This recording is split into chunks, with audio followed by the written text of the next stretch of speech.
Hello everyone, I'm Skratch, welcome to the channel. This will be another Diablo Immortal video. Today I want to give you guys the edge and talk about currencies, crafting materials and their importance, so let's dive straight into it.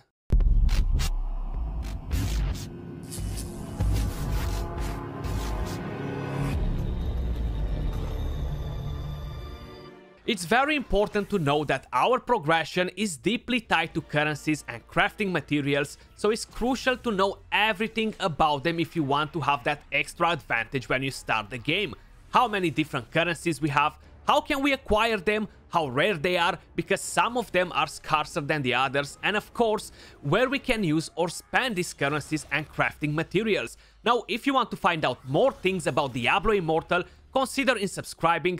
Click on that bell and turn on all notifications so you know when we upload the next video. And here we are guys, we have everything nicely organized on a spreadsheet. Big shout out to my buddies from Aftershock United for organizing this for us. And if you haven't joined our Discord just yet, make sure you guys jump in. We have the link in the description down below. You might be looking for a new clan, you might be looking for a warband to have in Diablo Immortal on launch date. Plus, we're gonna go crazy to get that immortal status, so make sure you guys jump in and join us if you are interested. Starting with the very first currency, guys, gold.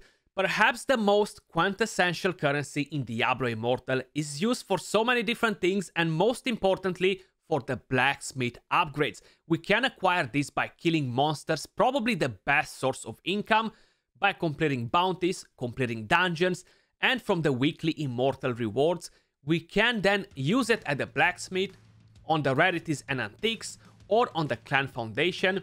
So you're gonna find this currency pretty much everywhere, more or less. Moving over to a more scarce resource, which is the platinum. Definitely something that I would suggest you to make sure you're spending it wisely. A more premium currency in the game, it is very difficult to get without purchasing it with real money, and should be used exclusively to craft legendary gems. So you might want to buy legendary crests with it as well, because it might not be such a bad idea overall, but you gotta be super careful in how you're gonna spend it, because it's so scarce. We can get it from the marketplace, from the daily activity rewards, purchasing it with real dollars, or from the marketplace again by selling items. We can use it at the marketplace to purchase different goods, craft legendary gems, buy legendary crests, buy eco crystals, or extract skill stones. If we're gonna move over to the most premium currency in the game, and that's the eternal orbs, every single game tends to have a different name for it. I wish would be kind of like a universal name so everybody knows what you're talking about, but just as an idea, every mobile game out there has this currency, and you can only purchase it with cash. Some games, they do give you quests or daily missions from where you can actually acquire small amounts of it, but the absolute premium currency, the only way to obtain this is to pay for it, and can be used on various things in the shop, like purchasing platinum, buying legendary crests. That's what most of the people will do with the eternal orbs, buying reforged stones, buying dawning echoes, and that's the only way to awaken your gems. Definitely a thing to keep in mind. It's gonna be extremely hard to get the eternal orbs. I hope there will be a way for everybody to collect small amounts every single day, so free to play can actually acquire it as well without throwing cash at the game. Moving over to the next currency, guys, which is heals. Saving your heals for purchasing legendary crests and reforged stones are going to be the best ways to use this. There's so many different currencies. You definitely want to make sure you are using them wisely, because this can literally block your progression if no. So we can actually acquire them from bounties, by completing exploration events, from the battlegrounds, or from the weekly immortal rewards. You see, there are not that many different ways to acquire them, and you can only use them at the hills trader, so you want to make sure you are purchasing the right things with them. Moving over to scrap, dust and shards, this will be super important for the blacksmith upgrades, guys, which are some of the more important upgrades in the game. You can acquire them by killing monsters, cursed chests, tasks, events, shadow and immortal events, and miscellaneous activities, and you can use them only at the blacksmith. will be pretty important, but I feel like we won't have an issue in getting these materials. Moving over to the enigmatic crystals, guys, we can collect it from the first clear challenge rifts, or by ranking in top 10 on the group challenge rifts. We can use it for the blacksmith. It's actually a very important currency for the blacksmith upgrades, guys, and unfortunately we only have a couple of ways to get the currency. If we're gonna jump to powder and charms, alchemical powder is received from salvaging charms. You can then use that powder to upgrade charms. We can get them from the Hills Trader, from the daily activity rewards, or from the battle pass. So I think the best way to get them might be the daily activity reward and the battle pass, guys, because we want to save our hills for different items, and then we can actually craft charms with them. If we're gonna check the reforged stones out, now they are used to reroll the bonuses on your equipment. They are like random stones, or they are like family stones that are gonna give you specific attributes, and you can purchase them with the eternal orbs with the premium currency, or you can get them from the Hills Trader, the battle pass, or purchasing them with the real dollar, and they can be used at the blacksmith. Again, from what I understood, you should be fine with just grinding the game, and you'll be getting plenty of them to use on your gear, so you're not gonna have to worry about it too much. Now let's go all the way back at the top and move over to the next side right here, and we have the rare and legendary crests. One of the few ways to obtain legendary gems. Using this in your Elder Rifts gives you a chance to drop a 1 to 5 star legendary gems. Now the rare crests, they only have a 10% chance to drop you a legendary gem, and it can only be a 1 or a 2 star.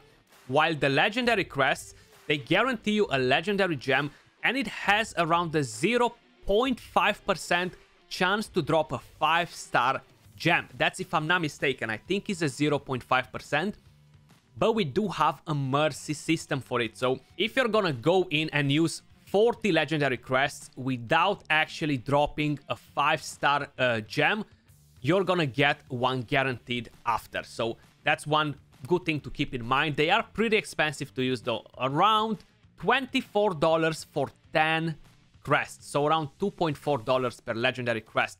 Definitely not something to play around with, since you're gonna have to grind so much, right? We can acquire them from the Hills Trader, the Crest Merchant, purchasing with real dollars, or ranked top 10 in group challenge rifts, or from the battle pass. And of course we can use them on the Elder Rifts. Legendary gems.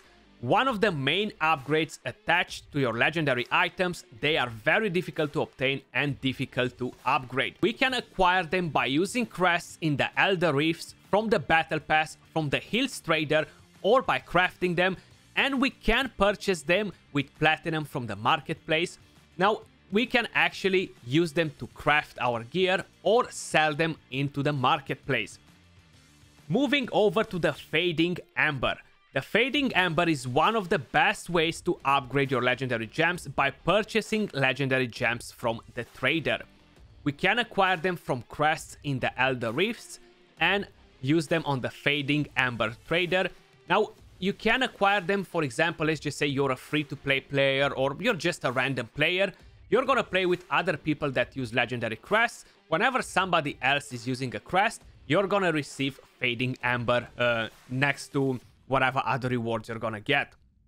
If we're gonna have a look at Scoria, this must be refined by the blacksmith into Hellfire Scoria to upgrade the Reliquary and unlock bosses.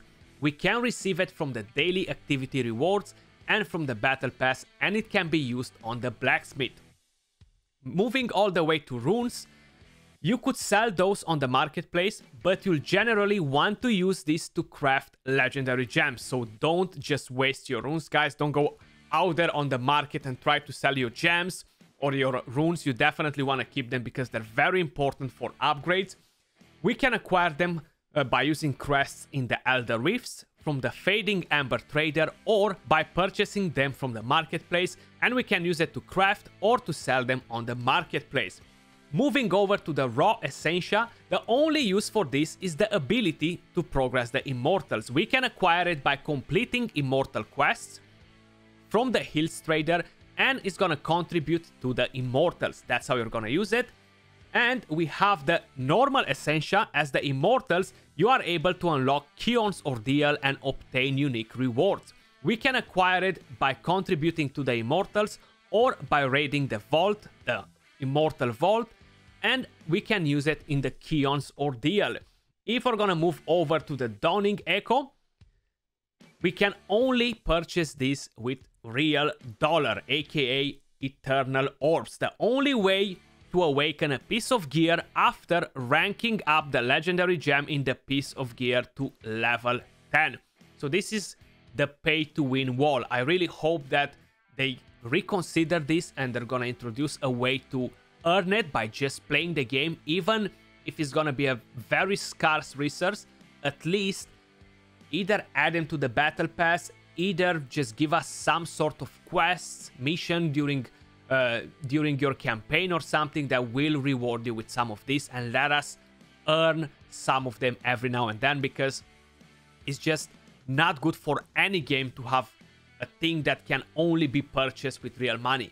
I've been playing tons of mobile games, like just as an idea, and most of them, they have all sorts of extreme currencies like this, but you do have a way of acquiring them. Even though you can only acquire a few of them every now and then, you can still acquire them. So it's very important for them to actually allow us to be able to acquire some by just playing the game. And if we're gonna have a quick look at this, guys, this is for the legendary crests, right? You can buy them from the store by using 300 Eternal Orbs. You have no limit on that. You can buy them from the Hills Trader, 3000 Hills, and you can only buy one monthly, right? So that's definitely not that amazing. Then from the Hills Trader, only for Immortals, again, you can purchase another one monthly. You can purchase them from the Elder Rift vendor by using 3000 Platinum, 1 per day per character, or 100 per day for the entire server. So you gotta make sure you're in the very first people to buy them. Or from the Battle Pass. You're gonna get roughly 3 per month if you purchase the Battle Pass. But this should cover pretty much everything for currencies and materials, guys. Definitely very important to be aware of all this, to know the currencies, to be familiar with them. So when the game launches on 2nd of June, you won't be having any issues, you won't be getting blocked, and you won't be just wasting everything, right? But that was all for this video. Appreciate all of you guys watching. Much love. Don't forget to smash that like button and subscribe if you enjoyed the video, and I'll catch you all soon in the next one. Peace.